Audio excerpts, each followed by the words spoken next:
Monday. Monday.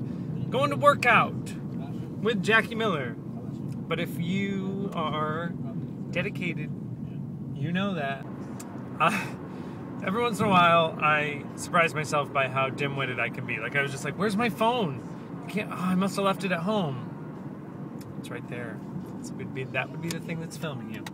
One time I was at CVS, and I was walking around, and I lost my sunglasses. And I was like, oh! So I went back to all the places I had been shopping, and I even went up to 2 different employees, and I was like, did anyone turn in a pair of sunglasses? I lost my sunglasses. And neither one of them said anything. They were like, no sunglasses. And then, so I was upset because I lost them, and then I got outside, and I walked by the window, saw my reflection. Sunglasses were right here. So I went up to 2 different employees, and I was like, has anyone seen a pair of sunglasses? I've lost them. And neither one of them said anything, which just goes to show that they didn't care anyway. They could have looked and said, well, you mean the ones on your head? But they weren't paying attention either. No one cares about anybody else, and I don't mean that in a negative way, but I mean, like, when you get self-conscious about things, like I think Ellen DeGeneres says this in her stand-up. No one's worried about how silly you look, because they're more concerned with how they look. That's a good lesson. Showing us chest flies. So hands in, Uh-huh. open, and squeeze, twist. Open, and squeeze. People could do this at home with milk jugs, right? Or bands. Oh, bands, yes. That's probably better. And you wouldn't look this. One of the things you can expect to see later today is I've been asked to participate in this collaborative thing. It's started by a guy here named John, and he gets together like 10 different musicians, something like that, and they all have like this jam session, and they always have somebody there doing like a spoken word part of it. And the guy before was this really good actor, and I don't know what he read. I don't know if he read poetry.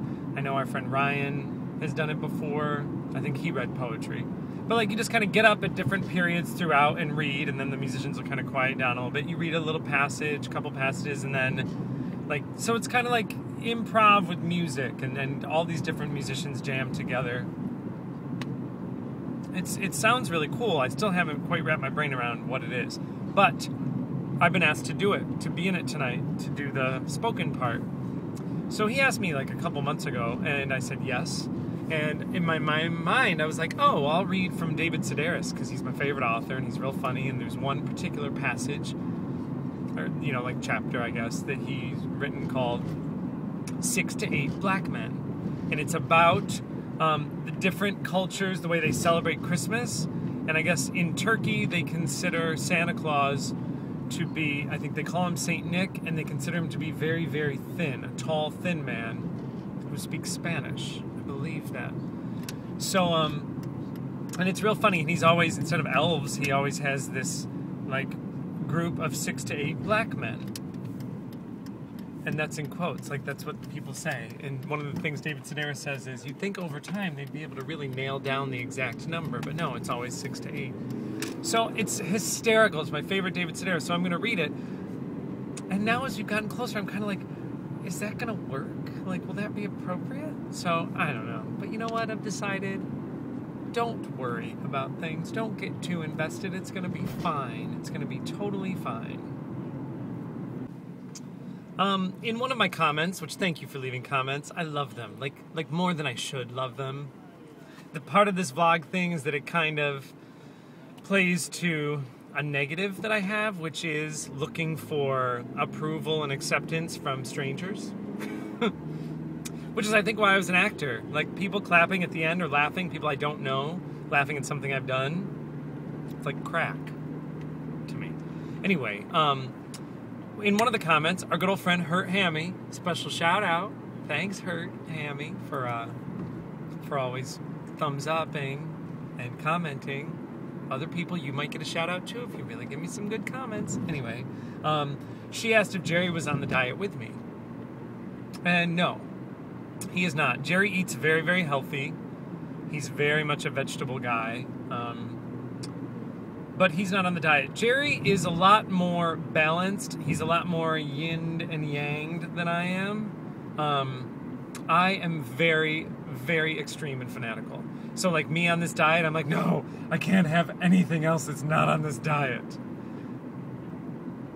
Whereas Jerry's more like, oh, you know what, I'll eat well, and very occasionally when I want to indulge in like, you know, a couple martinis, or, you know, he really likes dark chocolate, or he'll have a glass of wine at the end of the day. Like, the way Jerry lives is much more even keel than me.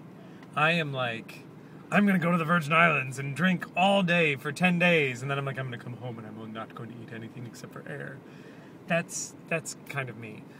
Yeah, his way and my way each have their drawbacks and advantages. I would say that the advantage to his way is that it's even keel. Like, it's easier to maneuver around somebody who is pretty balanced, whereas I'm up and down and what I do, how I live. And the good news is that the highs, the peaks are wonderful. The valleys are not. I'm not saying I'm bipolar, because I'm not, that I know of. But I am saying that I tend to be, like I think I said this before, oh my God, this is the greatest thing ever, until tomorrow when I experience the greatest thing ever. So that's kind of me. I didn't turn that off. What the hell? So in answer to your question, no, Jerry's not specific on this specific diet with me, but he does eat very healthy, and so it's very compatible with the diet. Speaking of Jerry, we haven't addressed this, but, you know, you're not blind. Jerry is a few years older than I am.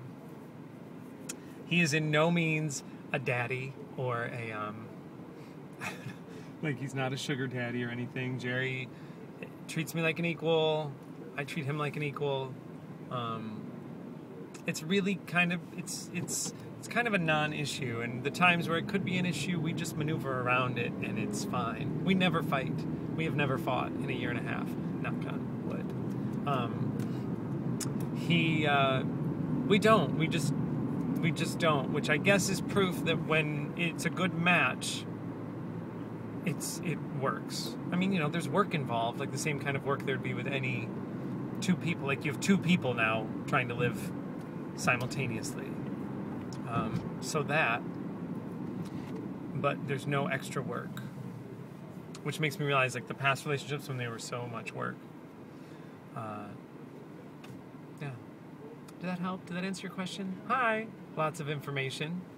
Is Jerry on the diet with you? No, that's what I could have said. Well, the person next to me is driving a smart car and smoking a cigarette. Does that seem weird to you? Like, don't you expect people in smart cars to be, it's like people that drive Priuses, like, they're just nice to people, and they pet animals when they walk by and kiss babies, and they don't smoke or swear. I mean, that's a weird generalization, but isn't that what you expect? Like, it's weird to see someone in a smart car smoking. You're like a lifesaver. Oh. I have water. Do you need water? I'm so uninspired.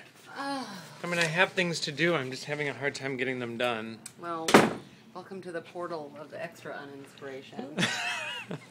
Well, but there's 50%. This happens every day. Every day, old women come to the window and they look in. And I want it to be known that I love old people. I work in skilled nursing. I miss my grandparents every day. But in this situation, I hate old women. I come in every day, and the sign on the front says, "Sorry, we're open." And every day they walk in and they go, "What does this mean? Why does it say sorry you're open? What is that? I don't understand. What does this mean? Is this a consignment boutique?" Stab one of them. All right, Megan's showing me a trick. Okay, a friend's mom taught this to me years ago, and I loved it so much. I've used it ever since, and it's the best thing. You don't ever need a chip clip again. You can do it with anything. Bags of salad are my favorite, because you know how, like, they get all weird and gross in the fridge, and you're like, what happened to that? Why did somebody spit all over my lettuce? So it won't happen again. So you take a bag. It takes a little bit of practice when you first do it, so don't be dismayed. Sorry, I'm going on and on and on, but I'm like zombie brain in here now. It's all I have, okay? People, don't take it from me. So essentially, you'll get faster at this, but to get the basics, it's about making kind of a triangle. You fold one corner, you fold the other corner, and then here's the real trick that you'll take a minute to learn. It's about pushing this side of the bag up with your thumbs while you then push this side in with your fingers. So you're kind of, it's hard to do slow, but you kind of are it's like rubbing your fingers against each other in the back, and you're kind of pushing this in while pulling that up. Oh, like the way you peel apart a trash bag when they're all stuck together. Kind of like that. Oh, and so essentially, you'll have like a little nugget when you're done, and you can split it up. But let me do it faster because it's easier for me. But when I first started, it took me a while to do it, and you can do it really fast. This bag is kind of weird. It's a lot thicker, but never lose anything ever again. That's incredible. When she first did it, I went to put my hand out. I was like, don't dump out my chips. Tostitos, Doritos, don't eat Doritos, lettuce, any kind of plastic bag at all. Wow. That was great. Wow, you think it's going to storm? Look how dark it is. As black as night. There's Big Poppy. There he is. There's a man. Look how dark that is. This is Florida storm. Look that way. It's light, right? It's real light. There. Black. Black as sin. That's a storm on its way. Is this on? Is this thing on? Oh, it is. Hello? Is this thing on?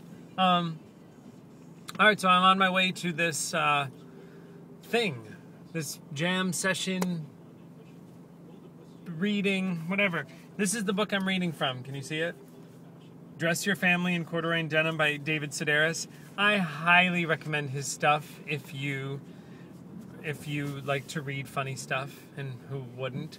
Also, I recommend, if you're not a huge reader, or even if you are anyway, just a way to supplement the books, buy his books on tape or CD, or I guess iPod now. But buy them, the audio recordings, because it's him reading them, and he, like, to hear his own words in his voice, he's so dry. It's so funny. And then he has his sister, Amy Sedaris, who, if you know me, you know I'm a huge fan of Strangers with Candy. Jerry Blank. In fact, I was Jerry Blank for Halloween one year. I'm going to show you a picture right here. Yeah, so this was Halloween about 3 years ago. That's Amy Sedaris as this character, Jerry Blank from Strangers with Candy, and here is me as Jerry Blank. I want to say this was probably my crowning moment. Best costume ever. Look at it. I don't know if it's going. I think it is. The light there made me look so red and scary. Look at it out. It's like post. Hi, coppers. I'm just vlogging. There's nothing illegal about it. Anyway, so that was me as Jerry Blank for Halloween one year. I won awards for that costume. Anyway, oh, David Sedaris uses his sister Amy sometimes to read like the voices of female characters. So funny. Anyway, I'm going to read this tonight. I don't know how it's going to be received. I don't know. And, you know, for the first time, performance-wise in my life, I don't care. Like, just the act of doing it and finding out what it's going to be like is going to be what's fun. By the way, True Blood was on last night, so I wore my vampire shirt. I don't know if you can see their big vampire teeth. Love True Blood. And Weeds season premieres tonight, and I'm like 2 seasons behind on Weeds because we don't have Showtime. And for a short time, I had a life and wasn't as involved in the TV as I do now. That implies I don't have a life now. Anyway, I'm babbling. I'll get some clips of the show tonight, and we'll see how it goes. All right, so here is John going over kind of what we're going to do beforehand. This guy's, he's the organizer. If he were any more intense, he would explode. But, I mean, it's a nice energy to bring to this. And here he's just kind of going over how it's going to work.